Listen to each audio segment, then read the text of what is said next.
Assalamu alaikum everyone. I hope you are doing great and I'm also fit and fine, alhamdulillah. Today we will learn our most important grammatical items.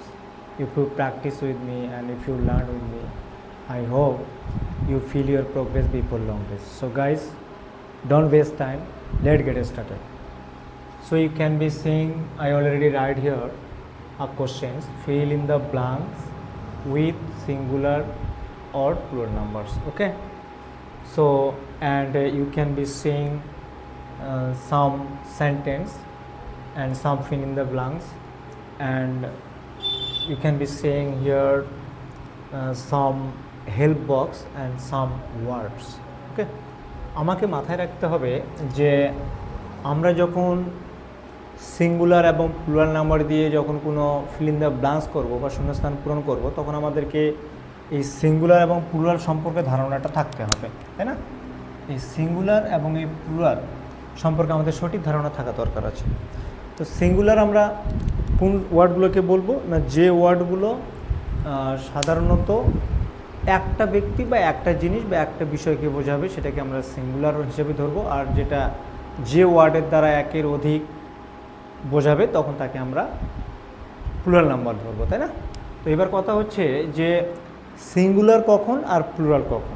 You can be saying, I already write here some singular and plural words: book, mothers, apples, fruits, poems, lion, children and windows. Okay, so at first we will learn what is the singular number and plural number. Okay, singular number হচ্ছে সেই ওয়ার্ডগুলো যে ওয়ার্ডগুলোর দ্বারা একটা মাত্র বস্তু, একটা মাত্র জিনিস, একটা মাত্র বিষয়কে বোঝাবে, তখন তাকে আমরা সিঙ্গুলার বলবো। আর এই সিঙ্গুলার, ইংরেজিতে এই সিঙ্গুলার ওয়ার্ডগুলোর শেষে সাধারণত এস থাকে না। 2 নম্বর যেটা আমরা জানবো প্লুরাল নাম্বার। আসলে যে ওয়ার্ডের দ্বারা একের অধিক কোনো জিনিস, কোনো বিষয় বা কোনো বস্তুকে বোঝাবে, তখন তাকে আমরা মনে করব যে সেটা হচ্ছে প্লুরাল নাম্বার। তো এই প্লুরাল নাম্বার সাধারণত ওয়ার্ডগুলোর সঙ্গে এস যুক্ত থাকে। কিন্তু এখানে আমাকে আরও একটা জিনিস মাথায় রাখতে হবে, কিছু ব্যতিক্রম রয়েছে। যে ব্যতিক্রমটা হচ্ছে যে যখন তুমি দেখবে যে এস আছে বলেই সবটাই কিন্তু সিঙ্গুলার প্লুরাল নাম্বার, তা কিন্তু নয়। এমন কিছু কিছু ওয়ার্ড আছে যেগুলোর সঙ্গে এস থাকলেও সেগুলোকে আমরা সিঙ্গুলার হিসেবে ধরি, আবার এমন কিছু কিছু ওয়ার্ড আছে যেগুলোর সঙ্গে এস নাই, তারপরেও কিন্তু তারা প্লুরাল। আমরা এক্সাম্পলের মাধ্যমে আমরা শিখবো। আমি আগে বলেছি যে আমি এখানে কতগুলো সেন্টেন্স লিখে রেখেছি, ফিল ইন দ্য ব্ল্যাঙ্কস, তুমি দেখতে পাচ্ছ। মনে করো আমি 1 নম্বর সেন্টেন্সটাতে যাব। এখানে বলছে দি, এই যে the dash is on the table. এখানে আমরা একটা টেবল, এখানে the dash is on the table, মানে কিছু একটা টেবিলের উপরে আছে। এবার টেবিল যখন আমরা দেখব, টেবল যখন আমরা দেখতে পাচ্ছি, তখন টেবল কথাটার মধ্যে রিলেটেড কী আছে আমাকে খুঁজতে হবে। এখানে আছে book, mothers, apple, fruits, poem, lion, children, windows. Okay, তাহলে দেখো আমরা সাধারণত বই খাতাপত্র টেবিলের সঙ্গে একটা বইয়ের সম্পর্ক একটা রয়েছে, তাহলে সেই ক্ষেত্রে আমরা আরও অনেক কিছু ব্যাপার আছে, কিন্তু টেবিলের সঙ্গে যার গভীর বেশি সম্পর্ক রয়েছে বা বেশি রিলেটেড যেটা, সেটা হচ্ছে বুক। তাহলে আমরা এখানে লিখতে পারবো বুক। এখানে একটা জিনিস আমাকে মাথায় রাখতে হবে, দেখো যে এখানে ভার্ব কিন্তু কি আছে, সিঙ্গুলার ভার্ব আছে, তাই জন্যে আমাকে সাবজেক্টটাও সিঙ্গুলার করতে হলো।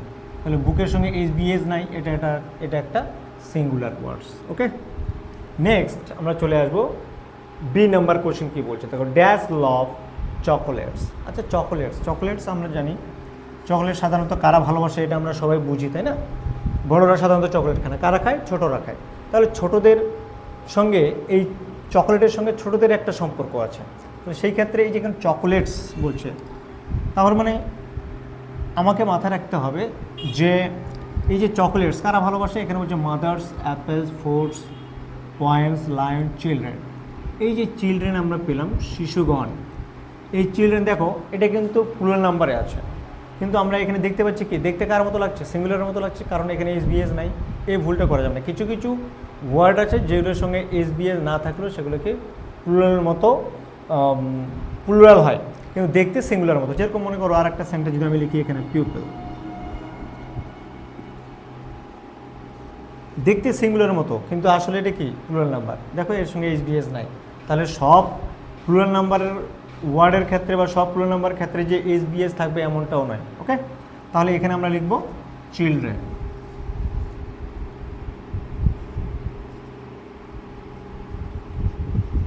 তাহলে সেন্টেন্সটা কী দাঁড়ালো? Children love chocolates.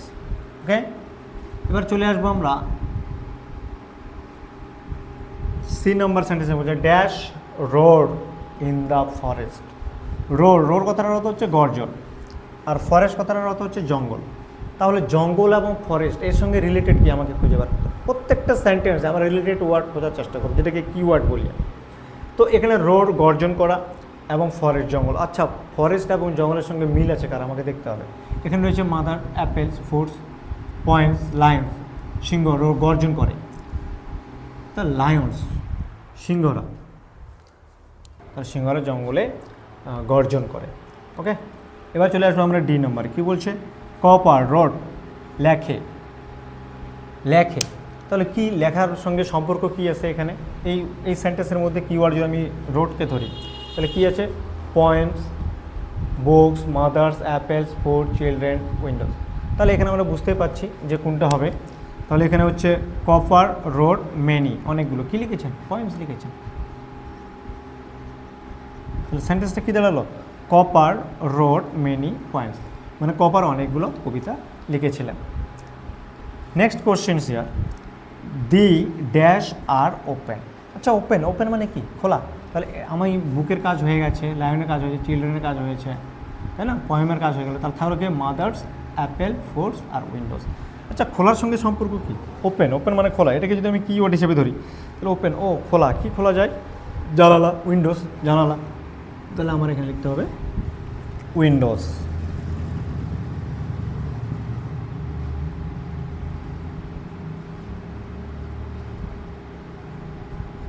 Windows, the windows are open. হলো, দ্য উইন্ডোজ আর ওপেন, জানালাগুলো খোলা হয়। এবার আমরা চলে আসবো এফ নাম্বারে। কি বলছে? Dash are full of vitamins, মানে ভিটামিনস, ভিটামিনে ফুল, পূর্ণ আছে। কোনগুলোতে? আমাকে খুঁজতে হবে রিলেটেড। ভিটামিন কোথায় পাওয়া যায়? ফল, খাবারের মধ্যে পাওয়া যায়। তাহলে আমরা এখানে দেখব কি? অ্যাপেল এবং ফ্রুটস। দেখো এখানে অ্যাপেলস এবং ফ্রুটস, এখানে কিন্তু কনফিউশন হতে পারে।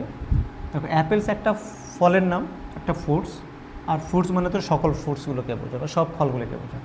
তার মানে অ্যাপেল মানে ফ্রুটস, আর ফ্রুটস মানে একটা ফ্রুটসের একটা পার্ট হচ্ছে অ্যাপেল। তার মানে এখানে আমাকে মাথায় রাখতে হবে যে এই ভিটামিন কিন্তু ফ্রুটসের মধ্যেও থাকে, অ্যাপেলের মধ্যেও থাকে, তাই না? ফ্রুটস মানেও তো অ্যাপেল, আর অ্যাপেল মানে তো ফ্রুটস। ফ্রুটস বলতে টোটাল ফলকে বোঝায়, আর অ্যাপেল বলতে পার্টিকুলারলি একটা ফ্রুটসকে বোঝায়। তার মানে এখানে আমাকে মনে করতে হবে যে অ্যাপেলস এবং ফ্রুটস এই দুটোর ক্ষেত্রে আমি যেটা ব্যবহার করতে পারবো, ভিটামিনটা এখানে কার ক্ষেত্রে পাওয়া যায়। আমি অ্যাপেল লিখবো না ফ্রুটস লিখবো, এটাতে কনফিউশন হতে পারে। আমাকে মাথায় রাখতে হবে এখানে বোথ রাইট হবে, দুটোই সঠিক হবে। এখানে আমি বোথ লিখতে হবে। এখানে যদি আমি লিখি অ্যাপেলস তাহলেও ঠিক, যদি লিখি ফ্রুটস তাহলেও ঠিক। অ্যাপেলস লিখলেও ঠিক, ফ্রুটস লিখলেও ঠিক। তাহলে দুটোর মধ্যে একটা লিখে আমরা এটাকে পূরণ করতে পারো। তাহলে থাকলো কে পড়ে? মাদার্স, মায়েরা। কি করে? Mother dash love their children. Love মানে কি? ভালোবাসে। এখানে আমি চিলড্রেনকে, শিশুকে কি করে? ভালোবাসে। কে ভালোবাসে? শিশুদেরকে সাধারণত কে ভালোবাসে? আমরা জানি মাদার্স। তাহলে আমরা এখানে লিখবো মাদার্স।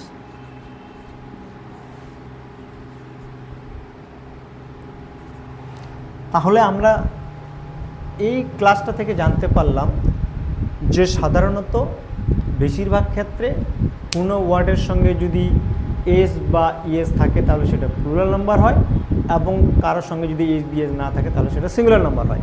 কিন্তু কিছু ব্যতিক্রম ওয়ার্ড রয়েছে যেগুলো দেখতে অনেক সময় সিঙ্গুলারের মতো, কিন্তু তারা আসলে প্লুরাল। আবার অনেক সময় অনেক ওয়ার্ড রয়েছে যেগুলো দেখতে প্লুরালের মতো, কিন্তু তারা অনেক সময় কি সিঙ্গুলার। যেরকম আমি এখানে বললাম চিলড্রেন, দেখতে কার মতো? সিঙ্গুলারের মতো, কিন্তু এটা আসলে প্লুরাল, তাই না? আচ্ছা, আমি যদি এরকম লিখি গুডস,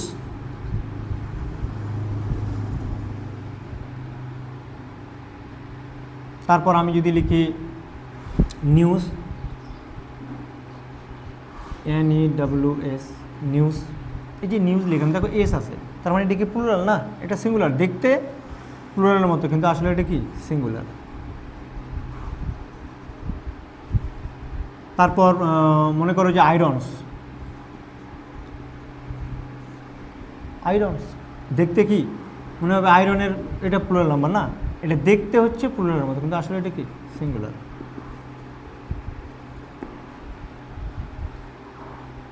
তাহলে আমরা এইভাবে যদি প্র্যাকটিস করি এবং যদি মেনটেন্স করি সব রুলসগুলো এবং কিওয়ার্ড খুঁজে যদি করার চেষ্টা করি, তাহলে দেখবো আলহামদুলিল্লাহ আমরা সঠিকভাবে উত্তরগুলো করতে পারছি। So thank you very much listening to me. আসসালামু আলাইকুম।